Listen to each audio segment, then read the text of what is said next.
کے عظیم بابرکت نام میں آپ سب کو سلام. وہ تمام لوگ بھی جو ہمیں سوشل میڈیا پہ واچ کر رہے ہیں، خدا کے کلام کو سن رہے ہیں، ہم آپ کو ویلکم کہتے ہیں، خوش آمدید کہتے ہیں. آپ خدا کے کلام کی سچائیوں کو سیکھنے کے لیے ہمارے ساتھ موجود ہیں.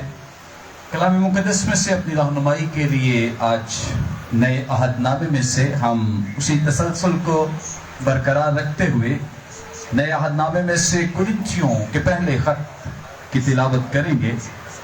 کرنتھیوں کی کلیسیا کے نام لکھا گیا مقدس پولس رسول کا پہلا خط، اس کا 5واں باب اور اس کی پہلی 5 آیات. چوتھے باب کا کچھ حصہ جو آخری حصہ ہے ہم پھر سیکھیں گے، لیکن آج ہم 5ویں باب سے باقاعدہ پھر سے اس خط کا آغاز کریں گے. 5ویں باب کی پہلی آیت سے خدا ان کے زندگی بخش پاک کلام میں یوں مرقوم ہے: یہاں تک سننے میں آیا ہے کہ تم میں حرام کاری ہوتی ہے، بلکہ ایسی حرام کاری جو غیر قوموں میں بھی نہیں ہوتی.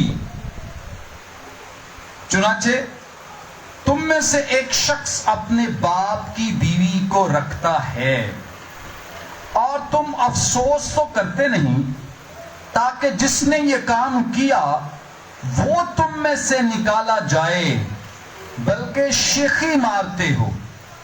لیکن میں گو جسم کے اعتبار سے موجود نہ تھا، مگر روح کے اعتبار سے حاضر ہو کر گویا بحالت موجودگی ایسا کرنے والے پر یہ حکم دے چکا ہوں کہ جب تم اور میری روح ہمارے خداوند یسوع کی قدرت کے ساتھ جمع ہو تو ایسا شخص ہمارے خداوند یسوع کے نام سے جسم کی ہلاکت کے لیے شیطان کے حوالے کیا جائے، تاکہ اس کی روح خداوند یسوع کے دن نجات پائے.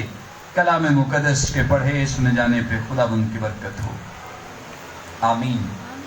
کلام مقدس کا یہ حصہ جو بھی ہمارے سامنے تلاوت کیا گیا ہے، بڑا ہی ضروری ہے کہ کلیسیاؤں میں اس حصے کی تعلیم دی جائے، اس کو پریچ کیا جائے اور اسے سنایا جائے. لیکن ہمارے ہاں شرم و حیا اور دیگر چیزوں کو زیادہ ترجیح دیتے ہوئے وہ کام جو لوگ چرچ سے باہر بڑی دلیری سے کرتے ہیں، چرچ کے اندر ان کو بیان کرنے سے گریز کیا جاتا ہے. جبکہ چاہیے یہ کہ جو کام باہر دلیری سے انسان کر سکتا ہے، دلیری سے چرچ میں اس پر تعلیم بھی دی جائے، سکھایا بھی جائے، تاکہ وہ دلیری جو باہر کی جاتی ہے وہ نہ کی جائے اور چرچ میں اس پر باقاعدہ طور پر تعلیم دی جائے اور سیکھا جائے، تاکہ لوگ برے کاموں سے بچے رہیں اور باز رہیں. پہلے 4 ابواب پر ہم نے غور کیا ہے. مقدس پولس رسول نے کلیسیائی جو لڑائی جھگڑے ہیں ان پہ بات کی ہے، لیکن 5واں باب براہ راست آپ کلیسیا میں پائی جانے والی خرابیوں کا تذکرہ کرے گا، ذکر کرے گا کہ کلیسیا میں خرابی کیا ہے، مسئلہ کیا ہے. یہاں مقدس پولس رسول نے ان باتوں کی طرف دھیان دلایا ہے جو کلیسیا میں موجود اور ایسی خرابیاں موجود ہیں اور ایسے بڑے گناہ موجود ہیں کہ مقدس پولس کہہ رہے ہیں کہ ایسے گناہ، ایسی خرابیاں تو غیر اقوام بھی دیکھ کر دھنگ رہ گئی ہیں، حیران رہ گئی ہیں کہ تم کرتے کیا ہو. یعنی اتنی خرابیاں چرچ میں پائی جاتی تھیں. پہلی آیت کو جب پڑھیں تو یہاں ہماری رہنمائی ہوتی ہے، لکھا ہے یہاں تک سننے میں آیا ہے کہ تم میں کیا ہوتی ہے؟ حرام کاری ہوتی ہے. کیا ہوتی ہے؟ حرام کاری ہوتی ہے. مقدس پولس نے اس تعلق سے کلیسیا کی بہت دفعہ رہنمائی کی ہے. اگر آپ اسی باب کی 9ویں آیت کو دیکھیں تو لکھا ہے میں نے اپنے خط میں تم کو یہ لکھا تھا. میں نے اپنے خط میں تم کو یہ لکھا تھا. اس کا مطلب یہ ہے کہ اس سے پہلے بھی اس کلیسیا کو خط لکھا جا چکا ہے جس میں یہ رہنمائی دی جا چکی ہے. میں نے اپنے خط میں تم کو یہ لکھا تھا کہ حرام کاروں سے صحبت نہ رکھنا, حرام کاروں سے صحبت نہ رکھنا. اور اس کے علاوہ چھٹے باب کی 18ویں آیت میں بھی اس کا تذکرہ ہمیں ملتا ہے. مقدس پولس بیان کرتے ہیں, حرام کاری سے بھاگو, جتنے گناہ آدمی کرتا ہے وہ بدن سے باہر ہیں, مگر حرام کار اپنے بدن کا بھی کیا ہے, گنہگار ہے. حرام کار کیا ہے, اپنے بدن کا بھی گنہگار ہے. خدا کا کلام اس تعلق سے ہماری رہنمائی کرتا ہے کہ اس حرام کاری کے لیے خدا بہت سخت رنجیدہ ہوتا ہے اگر اسے اس بات پر یقین ہو جائے, وہ جان جائے کہ یہ شخص جو ہے یہ بدی کر رہا ہے, گناہ کر رہا ہے. اور پیدائش کی کتاب ہماری رہنمائی کرتی ہے, خدا کا بندہ مرد خدا بزرگ یوسف, جب اس کے لیے یہ موقع تھا کہ وہ بدی کرے, گناہ کرے, حرام کاری کرے, تو اس نے پوتیفار کی بیوی سے کہا, بھلا میں کیوں ایسی بڑی بدی کروں اور خدا کا گنہگار. کیا کہتا ہے کہ خدا کا, اس کا مطلب یہ ہے کہ براہ راست حرام کاری جو ہے, بدی جو ہے, گناہ جو ہے, یہ کس کے خلاف گناہ ہے, خدا کے. اس لیے وہ کہتا ہے کہ میں کیوں کر ایسی بدی کروں یا ایسا گناہ کروں کہ میں اپنے خدا کا گنہگار ٹھہروں یا بنوں. لیکن مرد خدا بزرگ داؤد نے جب اپنی زندگی میں اسی بدی اور اسی حرام کاری کو اپنا لیا اور اس موقع سے فائدہ اٹھایا, تو 51 زبور کی 4 آیت میں بیان کرتے ہیں کہ میں نے فقط تیرا ہی گناہ کیا ہے. میں نے کیا کیا ہے, فقط تیرا ہی گناہ کیا ہے. کیونکہ حرام کاری براہ راست کس کا گناہ ہے, خدا کے خلاف گناہ کرنا ہے. ہم براہ راست خدا کو عدالت کے لیے کال کرتے بلاتے ہیں کہ وہ ہمیں اس عدالت کا سامنا کرنے کے لیے بلا لے. اس حوالے میں حرام کاری جو لفظ استعمال کیا گیا ہے,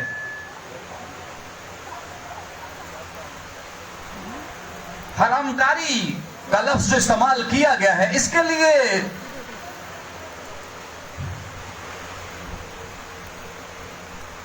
انگلش زبان کا لفظ فورنیکیشن استعمال ہوا ہے.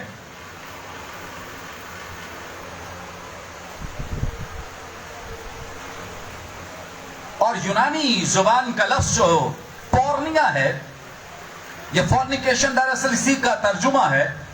اس کا مطلب بے حیائی ہے. کیا مطلب ہے اس کا, بے حیائی. اس کے لیے ایک اور لفظ ایڈلٹری یا بدکاری بھی استعمال ہوا ہے, جس کا مطلب شادی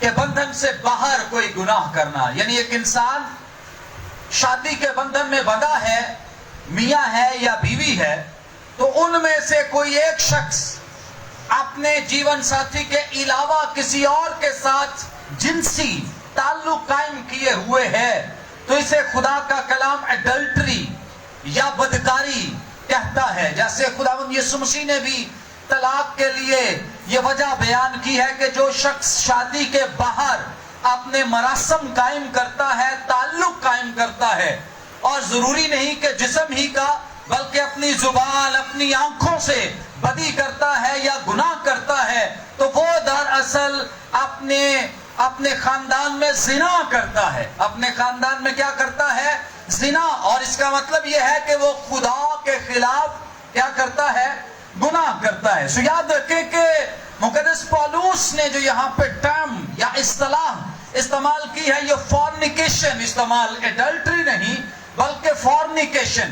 ایڈلٹری کا مطلب محض شادی کے بندھن سے باہر گناہ کرنا یا زنا کرنا ہے. لیکن فورنیکیشن جو خاص لفظ یہاں پہ حرام کاری استعمال کیا گیا ہے, اس کا مطلب یہ ہے شادی کے علاوہ بھی, یعنی یعنی ہر ایک رشتے میں، چاہے وہ بیٹی ہے، چاہے وہ بہن ہے، چاہے وہ بیٹا ہے، اگر وہ بھی شادی سے پہلے بھی کسی کے ساتھ غلط قسم کے مراسم قائم کرتا ہے یا جنسی تعلق قائم کرتا ہے یا جنسی روابط قائم کرتا ہے، جنسی تسکین کے لیے، لذت کے لیے کوئی بھی ایسا کام کرتا ہے، تو دراصل اس کا جو شمار ہے وہ حرام کاروں میں کیا جائے گا۔ کن میں کیا جائے گا؟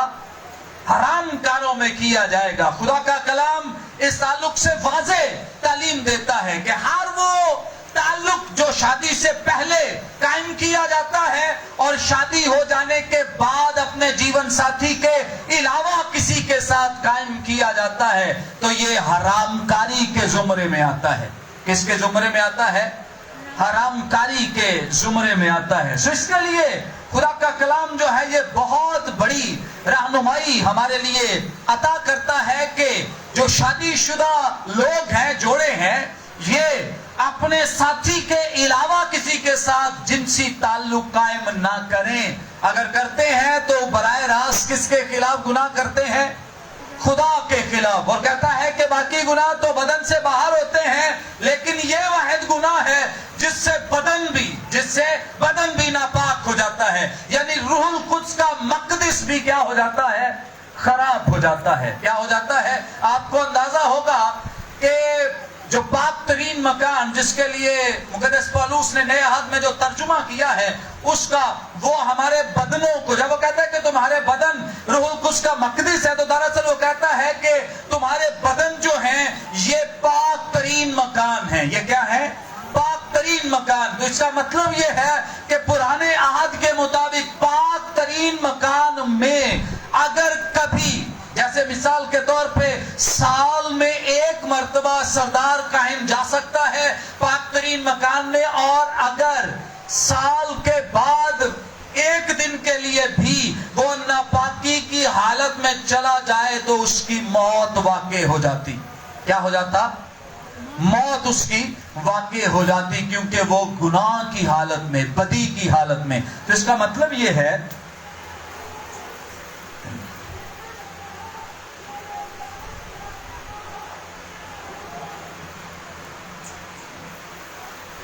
خدا کا کلام رہنمائی دیتا ہے کہ جب کوئی شخص اس طرح کا گناہ کرتا ہے تو وہ سمجھے کہ خدا کے مقدس کو برباد کرتا ہے۔ کس کو برباد کرتا ہے؟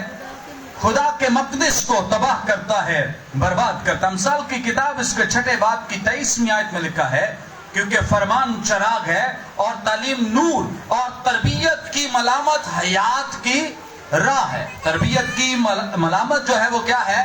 حیات کی راہ ہے۔ یعنی اس کا مطلب یہ ہے کہ اگر ہم کسی کی تربیت کرتے ہیں، اور چرچ کا کام ہے، خدا کے خدام کا کام ہے کہ چرچ میں، کلیسیا میں نوجوانوں کی، شادی شدہ جوڑوں کی رہنمائی کریں تاکہ وہ اس حرام کاری اور اس بدی سے بچے رہیں، کیونکہ خدا کا کلام یہ بیان کرتا ہے کہ تعلیم نور بخشتی ہے اور تربیت کی ملامت جو ہے وہ حیات یعنی زندگی کی راہ ہے۔ کس کی راہ ہے؟ زندگی کی راہ ہے۔ سو اس لیے تربیت بہت ضروری ہے۔ یہاں پر جن لوگوں سے کلام کیا یہ کرنتھس کی کلیسیا ہے۔ کرنتھس کی جو کلیسیا ہے ایماندار ہیں، یاد رکھیں کہ ان میں یہ خرابی اور یہ بدی موجود ہے۔ وہ چرچ بھی جاتے ہیں، عبادت بھی کرتے ہیں، لیکن کیا کرتے ہیں؟ حرام کاری بھی کرتے ہیں۔ کیا کرتے ہیں؟ یعنی ان کے تعلقات اپنے ساتھیوں کے علاوہ دوسرے لوگوں کے ساتھ بھی قائم ہیں، اور جو شادی شدہ نہیں ہیں وہ اپنی شادی سے پہلے ان خرابیوں میں ملوث ہیں، گرفتار ہیں۔ سو کرنتھس شہر کو ویسے تو بدکاری کا اڈا سمجھا جاتا تھا۔ پوری دنیا میں سب سے زیادہ بدکاری کے لیے 2 ہی شہر مشہور تھے، ان میں سے ایک کرنتھس کا شہر ہے جو بدی اور بدکاری کا بہت بڑا اڈا ہے۔ اب یہ لوگ خیال کرتے ہیں اور سمجھتے ہیں کہ جو جنسی تعلق ہے یا جو جسمانی تعلق ہے کسی دوسرے اپوزٹ شخص کے ساتھ یا مرد اور خاتون کا جو آپس میں جنسی تعلق ہے، ان کا خیال ہے کہ یہ انسان کے بدن کی بنیادی ضرورت ہے. کیا ہے؟ انسان کے بدن کی. لیکن یہ بنیادی ضرورت نہیں ہے. گناہ وہاں پہ ان اقوام میں موجود ہے بدی اور بدکاری کا، ایڈلٹری کا. اسی لیے آپ دیکھ لیں کہ جو لوگ اس کام کو سمجھتے ہیں کہ یہ کام جو ہے، یعنی جسمانی جو تعلق ہے، جو جسمانی لذت ہے، یہ انسان کے بدن کی بنیادی ضرورت ہے، وہ کبھی بھی ایک بیوی پہ خوش نہیں ہوتے. وہ ہمیشہ دوسری کی خواہش کرتے ہیں. وہ ہمیشہ تیسری، چوتھی، پانچویں گنتے جائیں. یہ خواہش ان کے اندر سے کبھی ختم نہیں ہوتی. اس لیے کیونکہ انہیں یہ سکھایا جاتا ہے کہ یہ انسان کی بدن کی بنیادی ضرورت ہے. اور کورنتھس کے لوگ یہ سمجھتے ہیں کہ جیسے پانی پینا، جیسے خوراک لینا، اور جیسے انسان کی نیند ہے بنیادی ضرورت، اسی طرح سے یہ جو بدی اور بدکاری ہے یا دوسرے شخص کے ساتھ جنسی جسمانی تعلق جو ہے، یہ انسان کی بنیادی ضرورت ہے. اسی لیے کئی ایسی جگہوں پر، کئی ایسی اقوام میں اس بات کی آزادی بھی ہے کہ اگر ضرورت پڑے تو بہن کے ساتھ کیا جا سکتا ہے، ماں کے ساتھ کیا جا سکتا ہے، کسی رشتے کو بھی پامال کیا جا سکتا ہے. وہ سمجھتے ہیں کہ یہ انسان کے بدن کی کیا ہے؟ بنیادی. لیکن بائبل مقدس اس بات کی تعلیم نہیں دیتی ہے. بائبل مقدس کے مطابق بدن کی بنیادی ضرورت یہ نہیں ہے. جسمانی لذت یا جنسی تعلق قائم کرنا ہی بدن کی بنیادی ضرورت نہیں ہے، کیونکہ یہ بدن کیا ہے؟ روح القدس کا مقدس ہے. بدن کیا ہے؟ روح القدس کا مقدس ہے. شریعت کی کتاب میں خاص اس پہ رہنمائی دی گئی ہے. اور ان لوگوں میں بھی قانون جیسا آج قانون ہے ویسا ہی اس وقت بھی قانون تھا. اور کورنتھس میں قانون یہ تھا کہ بیوی جو ہے وہ اپنا تعلق کسی اور سے قائم نہیں کر سکتی. ایک بیوی جو ہے وہ جنسی تعلق کسی دوسرے مرد کے ساتھ قائم نہیں کر سکتی. لیکن مرد کے لیے آزادی ہے کہ وہ ایک سے کر لے، دو سے کر لے، تین سے کر لے، چار سے کر لے، یا اس سے بھی. یہ جو چلی آ رہی ہے بات، یہ دراصل بہت پرانی بات ہے. یہ ایک بیوی، دو، تین، چار، پانچ، اس سے بھی زیادہ. یہ آج کی تعلیم نہیں ہے. یہ کورنتھس کے جو شہر کی تعلیم ہے، چونکہ اسے بدکاری کا اڈا سمجھا جاتا تھا، تو دراصل یہ بدکاری، بدی کی جو بنیاد ہے یہ بہت پرانی ہے. اور یہاں سے اس کو اور زیادہ وسعت ملی ہے، اور زیادہ اس کو تقویت ملی ہے. سو بہت ضروری ہے، بہت اچھا ہے کہ ہم اس بات کے بارے میں جانیں اور سمجھیں. خدا کا کلام استثناء کی کتاب آپ لوگوں نے گھر جا کر ضرور پڑھنی ہے. 22واں باب یاد رکھ لیں. استثناء کی کتاب کا 22واں باب. ہر ایک رشتے کے تعلق سے خدا کے کلام نے تعلیم دی ہے کہ تو اپنی بہن کو بے پردہ نہ کرنا، تو اپنے باپ کی بیوی کو بے پردہ نہ کرنا، کیونکہ اس وقت بہت ساری بیویاں ہوتی تھی، اور جو خاص طور پہ سٹیپ مدرز ہیں ان کی بھی بات کی گئی. چونکہ یہ قانون تو خدا نے جو دیا تھا اس کو لوگوں نے پامال کیا اور بہت ساری بیویاں بھی کی. بہرحال تعلیم دی گئی کہ تو ان کو بے پردہ نہ کرنا، تو اپنی سالی کو بے پردہ نہ کرنا، اپنی ساس کو بے پردہ نہ کرنا. اسی طور سے ہمارے جتنے ریلیشن شپ ہیں ان کے لیے خدا کا کلام بہت واضح ہے کہ تو اپنی بیوی کے علاوہ کسی اور شخص کے بدن کو بے پردہ نہ کرنا، کیونکہ یہ کیا ہے؟ گناہ ہے. کیونکہ یہ کیا ہے؟ گناہ ہے. ہمیں قطعاً اس بات کی تعلیم نہیں دی گئی، یہ بالکل نہیں سکھایا گیا کہ جب تمہیں کبھی حاجت ہو، ضرورت ہو، جب کبھی مجبوری ہو، بیوی پاس نہ ہو تو تم یہ کام کر سکتے ہو، یا اس طرح کی آپشن تمہارے پاس موجود ہے. ایسا ہرگز نہیں ہے. خدا کا کلام اس تعلق سے بہت سخت تعلیم دیتا ہے کہ تو کبھی بھی کسی بھی عورت یا کوئی عورت کسی مرد کے بدن کو بے پردہ نہ کرے. خدا کا کلام بہت واضح اس تعلق سے تعلیم دیتا ہے. احبار کی کتاب اس کا 19واں باب، احبار کی کتاب اس کا 19واں باب اور اس کی 29ویں آیت میں لکھا ہے،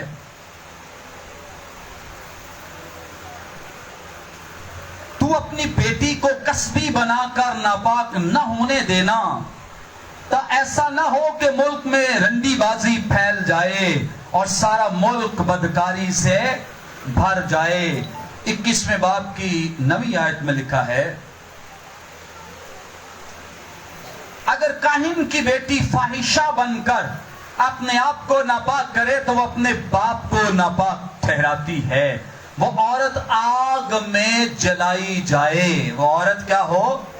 آگ میں جلائی جائے۔ یعنی اتنی سخت تعلیم ہے خدا کے کلام کی کہ اگر کوئی اس طرح کا کام کرتا ہے، بے حیائی پھیلاتا ہے، بے حیائی پھیلانے کی کوشش کرتا ہے، تو اسے آگ میں جلایا جائے۔ یہ خدا کے کلام کی تعلیم، شریعت اس بات کے تعلق سے بہت واضح ہے۔ ایمانداروں کو کسی بھی طرح سے اجازت نہیں کہ وہ بے حیائی پھیلائیں، اپنے بدنوں سے بے حیائی پھیلائیں، اپنے لباس کے وسیلے سے بے حیائی پھیلائیں، یا اپنے کپڑے پہننے کے وسیلے سے کم کپڑے پہن کر، یا اپنے بدن کے اعضاء کو دوسروں کے سامنے ننگا کر کے بے حیائی پھیلائیں۔ خدا کا کلام اس تعلق سے واضح تعلیم دیتا ہے، ان کو جلا دیا جائے اور ان کو بھسم کیا جائے تاکہ بدی معاشرے میں سے کیا ہو جائے؟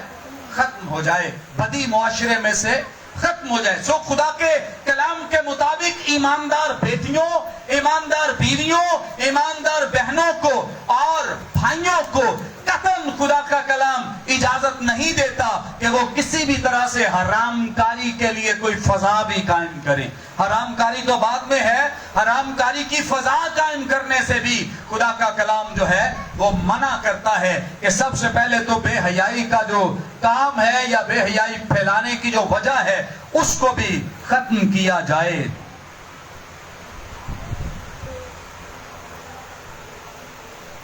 ہمارے ہاں بہت سارے لوگ ماڈرن بننے کی وجہ سے اور اپنے آپ کو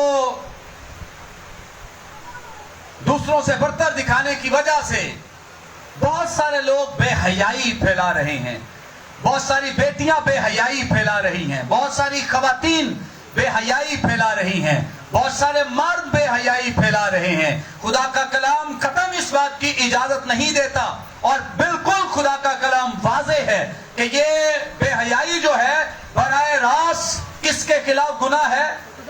خدا کے خلاف گناہ ہے۔ کس کے خلاف گناہ ہے؟ خدا کے خلاف گناہ ہے۔ سو اس لیے خبردار رہیں، اپنی بیٹیوں کی خود خبرداری کریں۔ خدا کے کلام میں لکھا ہے کہ اگر کاہن کی بیٹی ایسا کرتی ہے تو وہ کس کو ناپاک ٹھہراتی ہے؟ اپنے باپ کو۔ اس کا مطلب یہ ہے کہ جس کی بیٹی بے حیائی کرتی ہے، کون ذمہ دار ہوا؟ باپ ذمہ دار ہے۔ کون ذمہ دار ہے؟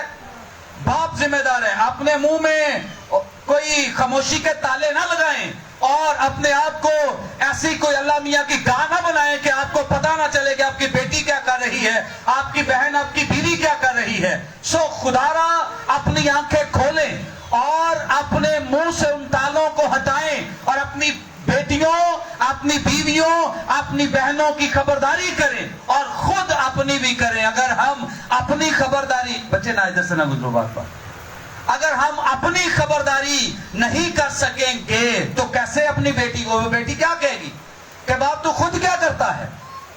باپ کہہ سکتا ہے اپنی بیٹی کو کہ بیٹی تو یہ خرابی نہ کر، کیا کہے گی آگے سے کہ باپ تو خود کیا کرتا ہے؟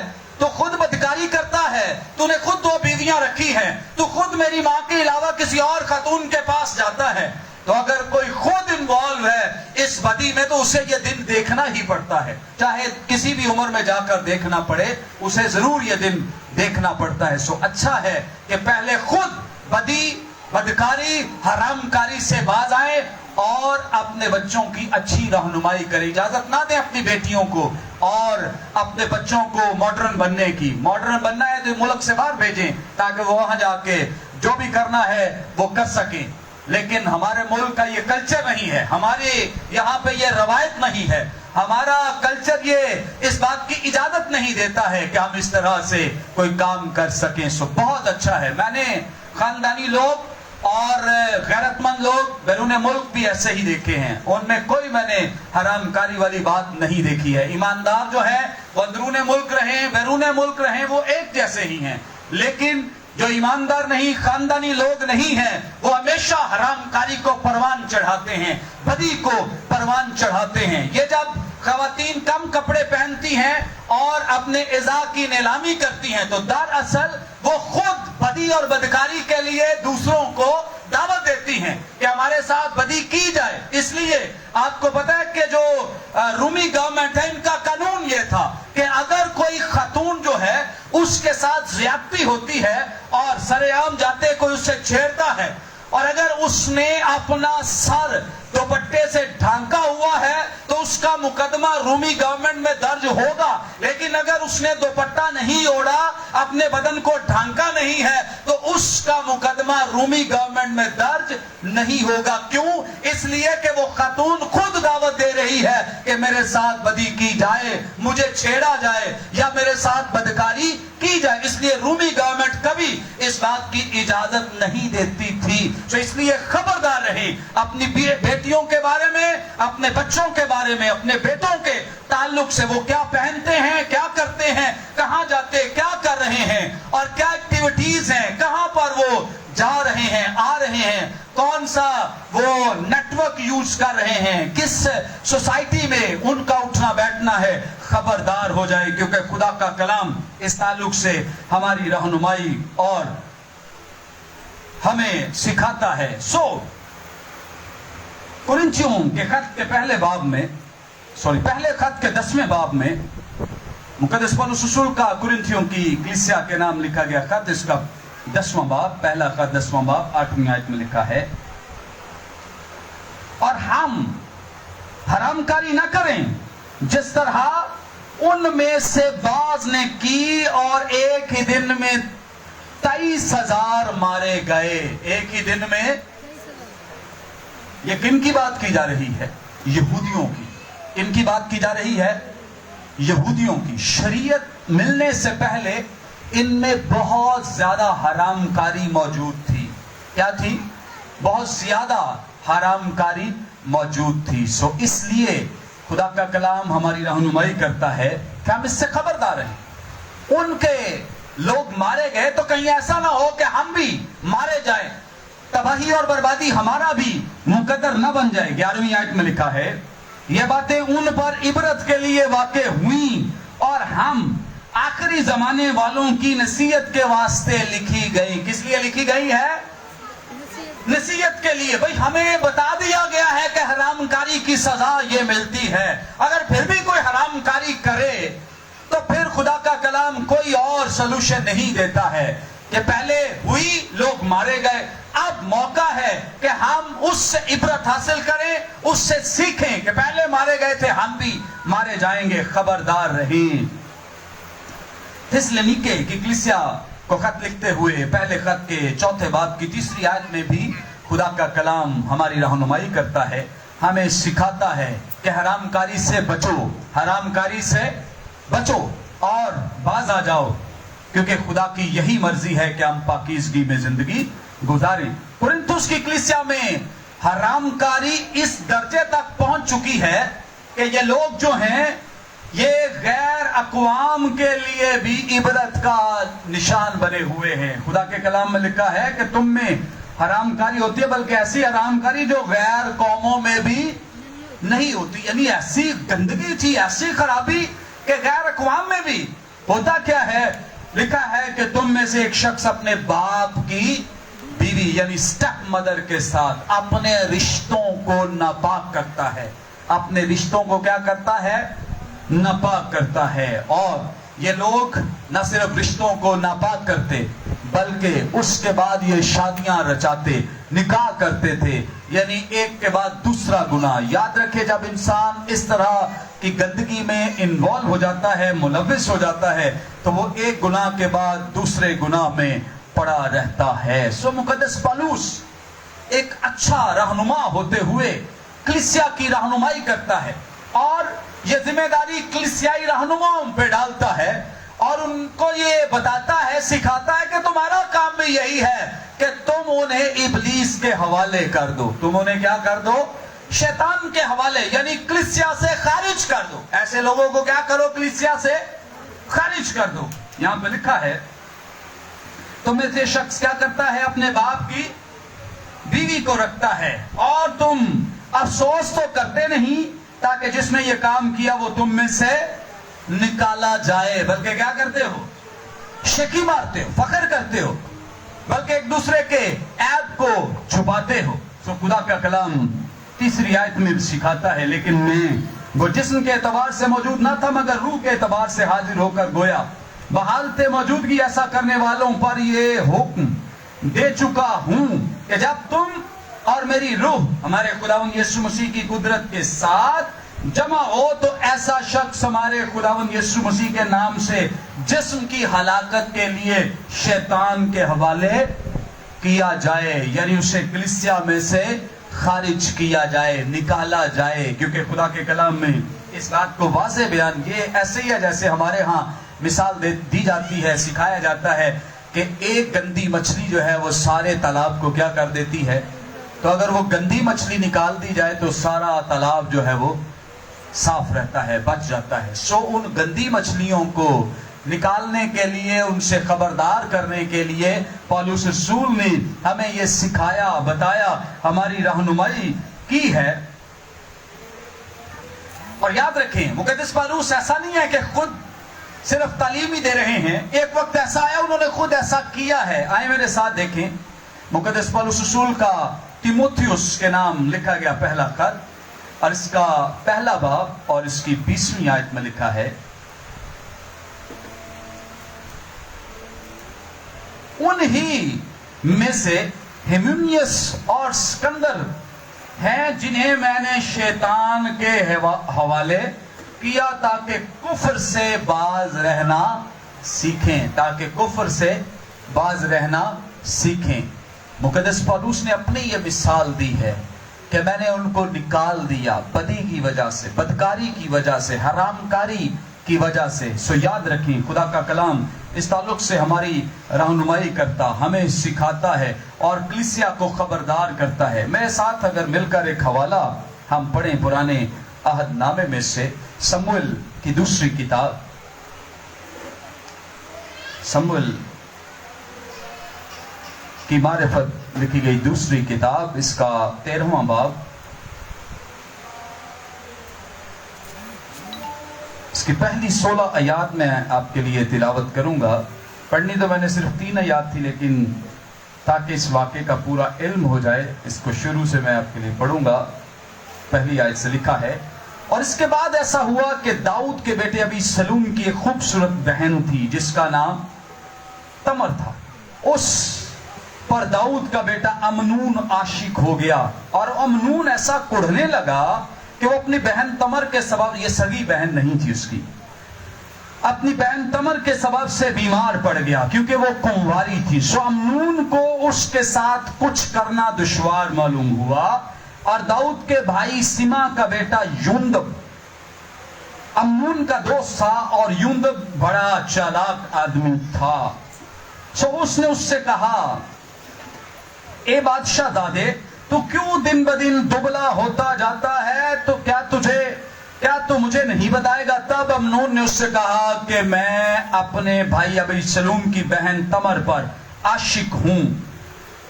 یوندب نے اس سے کہا، تو اپنے بستر پر لیٹ جا اور بیماری کا بہانہ کر لے، اور جب تیرا باپ تجھے دیکھنے آئے تو تو اس سے کہنا میری بہن تمر کو ذرا آنے دے کہ وہ مجھے کھانا دے اور میرے سامنے کھانا پکائے تاکہ میں دیکھوں اور اس کے ہاتھ سے کھاؤں. سو امنون پڑ گیا اور اس نے بیماری کا بہانہ کر لیا، اور جب بادشاہ اس کو دیکھنے آیا تو امنون نے بادشاہ سے کہا میری بہن تمر کو ذرا آنے دے کہ وہ میرے سامنے دو پوریاں بنائے تاکہ میں اس کے ہاتھ سے کھاؤں۔ سو داؤد نے تمر کے گھر کہلا بھیجا کہ تو ابھی اپنے بھائی امنون کے گھر جا اور اس کے لیے کھانا پکا۔ سو تمر اپنے بھائی امنون کے گھر گئی اور وہ بستر پر پڑا ہوا تھا اور اس سے آٹا لیا اور گوندھا اور اس کے سامنے پوریاں بنائیں اور ان کو پکایا اور توے کو لیا اور اس کے سامنے ان کو انڈیل دیا، پر اس نے کھانے سے انکار کیا۔ تب امنون نے کہا سب آدمیوں کو میرے سامنے سے باہر کر دو۔ سو ہر ایک آدمی اس کے پاس سے چلا گیا۔ تب امنون نے تمر سے کہا کہ کھانا کوٹری کے اندر لے آ تاکہ میں تیرے ہاتھ سے کھاؤں۔ سو تمر وہ پوریاں جو اس نے پکائی تھیں اٹھا کر ان کو کوٹری میں اپنے بھائی امنون کے پاس لائی، اور جب وہ ان کو اس کے نزدیک لے گئی کہ وہ کھائے تو اس نے اسے پکڑ لیا اور اس سے کہا اے میری بہن مجھ سے وصل کر۔ اس نے کہا نہیں میرے بھائی، میرے ساتھ جبر نہ کر، کیونکہ اسرائیلیوں میں کوئی ایسا کام نہیں ہونا چاہیے، تو ایسی حماقت نہ کر، اور بھلا میں اپنی رسوائی کہاں لیے پھروں گی، اور تو بھی اسرائیلیوں میں احمقوں میں سے ایک کی مانند ٹھہرے گا۔ سو تو بادشاہ سے عرض کر، کیونکہ وہ مجھ کو تجھ سے روک نہیں رکھے گا۔ لیکن اس نے اس کی بات نہ مانی، اور چونکہ وہ اس سے زوراور تھا اس لیے اس نے اس کے ساتھ جبر کیا اور اس سے صحبت کی۔ پھر امنون کو اس سے بڑی سخت نفرت ہو گئی، کیونکہ اس کی نفرت اس کے جذبہ عشق سے کہیں بڑھ کر تھی۔ سو امنون نے اس سے کہا اٹھ چلی جا۔ یہ واقعہ پڑھنے کی ضرورت اس لیے تھی تاکہ ہمیں سمجھ آ سکے کہ یہ جو حرام کاری ہے یہ رشتوں کی قدر نہیں جانتی ہے، یہ رشتوں کو بے قدر کر دیتی ہے۔ رشتوں کو کیا کرتی ہے؟ بے قدر کر دیتی ہے۔ اور کیسی حیرانی کی بات ہے کہ جب تک کوئی شخص ایسا نہیں کر لیتا، میں خاص طور پہ ان جوان بچوں بچیوں سے مخاطب ہوں جو ابھی اپنی جوانی کی عمر میں سے گزر رہے ہیں، اور ان پر ایسی آزمائش آ سکتی ہے اور انہیں اس بات کے لیے کوئی لڑکا ورگلا سکتا ہے یا کوئی لڑکی اس طرح کے کام کے لیے ورگلا سکتی ہے۔ یاد رکھیں کہ خدا کا کلام اس تعلق سے واضح ہماری رہنمائی کرتا ہے کہ جب تک یہ کام نہیں ہوتا اس کا جذبہ عشق جو ہے وہ بہت بلندی پر نظر آتا ہے، ایسے جیسے اسے اسی سے پیار ہے، وہ اس کی وجہ سے بیمار ہو گیا ہے، دبلا یعنی سوکھتا جا رہا ہے، جیسے کسی کو سوکھڑے کا مرض لگ جاتا ہے، اپنے عشق کی وجہ سے اتنا عشق اس کے سر پر سوار ہے، یعنی اس سے زیادہ عشق کیا ہوگا کہ وہ اپنی صحت کھوتا جا رہا ہے اور کمزور ہوتا جا رہا ہے، اس طرح کا عشق ہو گیا ہے اسے ایک لڑکی سے۔ لیکن جیسے ہی اس کے بدن کی ہوس ختم ہو جاتی ہے اور وہ اپنی لذت لے جاتا ہے تو اس کے بعد خدا کا کلام بیان کرتا ہے کہ اسے اس سے بڑی سخت نفرت ہو گئی۔ کیا ہو گئی؟ اسے سخت نفرت ہو گئی۔ خبردار رہیں، یہ لذت اتنی دیر کے لیے ہے، اور اس کے بعد خدا کا کلام رہنمائی کرتا ہے کہ پھر انتہائی سخت نفرت ہو جاتی ہے لڑکوں اور لڑکیوں کو آپس میں۔ سو خبردار رہیں، شادی سے پہلے کوئی بھی اس بات کے لیے کسی کو مجبور کرے تو کبھی بھی کسی کے جھانسے میں نہ آئیں۔ وہ آپ کے بدن کو بے پردہ کرنا چاہتا ہے، آپ کو رسوائی کا نشان بنانا چاہتا ہے، آپ کی تضحیک، آپ کی بے عزتی کرنا چاہتا ہے۔ سو کبھی بھی لڑکیاں اور لڑکے بالکل بھی خبردار رہیں، کبھی بھی اس طرح سے کسی کے جھانسے میں، کسی کے فریب میں نہ آئیں، اور اسی طور سے شادی شدہ لوگ بھی کسی دوسرے کے فریب میں نہ آئیں، کیونکہ خدا کا کلام رہنمائی کرتا ہے، مقدس پالوس زور دیتا ہے کہ ایسے اشخاص کو کلیسیا میں سے خارج کر دیا جائے، نکال دیا جائے۔ کیوں؟ تاکہ یہ بدی دوسروں میں نہ پھیلے، تاکہ یہ گناہ جو ہے وہ دوسروں میں بڑھ نہ سکے۔ آگے بڑی اہم بات جو مقدس پالوس نے کی ہے، آخری بات، اس کے بعد ہم ختم کریں گے۔ مقدس پالوس پہلے خط کے 5ویں باب کی 5ویں آیت میں بیان کرتا ہے تاکہ اس کی روح خداوند یسوع کے دن کیا پائے؟ نجات پائے. اس کی روح کیا پائے؟ خداوند یسوع کے دن نجات پائے. کیونکہ ابلیس کا اختیار صرف بدنوں پر ہے، روح پر نہیں ہے. کس پر ہے؟ بدنوں پر ہے. ایوب پر جب خدا نے اجازت دے بھی دی تو نہ وہ اس کی جان کو نہ وہ اس کی روح کو نقصان پہنچا سکا. کس کو نقصان پہنچایا اس نے؟ بدن کو.